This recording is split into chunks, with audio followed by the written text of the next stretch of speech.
Vashabin ni'ama bi şükri jana Kudayım bergen bardıq жақшылықтарға шүкірді жолдош кыл дейт. Бұл деген эмне? Кудайым көз берди, дайыма көзүн көрүп атканда Кудайыма шүгүр айт деди.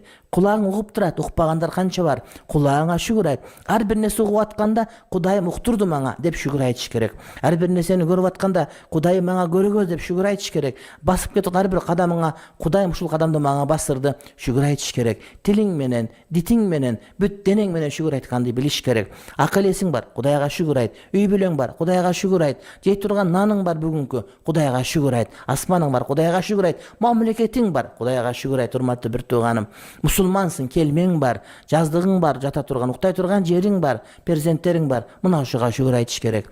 Илгерки өткөн аалымдар ушунчалык деңгээлде эгерде мындай бир адамдардын Кудайга шүгүр деген сөздү уккусу келчү экен. Азирети Ибн Умардан риваят кылган хадистерде атайын базарга барып ассаламу алейкум кандайсың десе Кудайга шүгүр деп айткан уккусу келип барып салам айтчу экен да.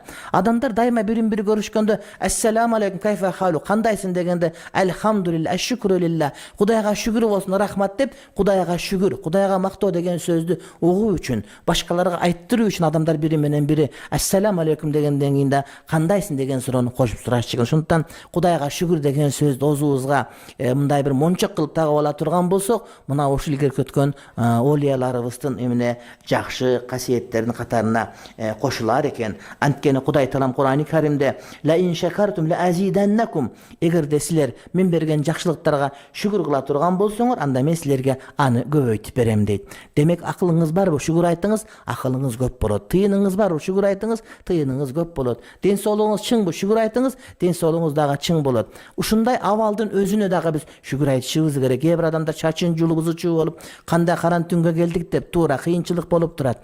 Бирок Кудай таалам Кур'ани Каримде ар бир кыйынчылыктын артынан эки жеңилчилик, эки сүйүнүч келет деп айткан Кур'ани Каримде.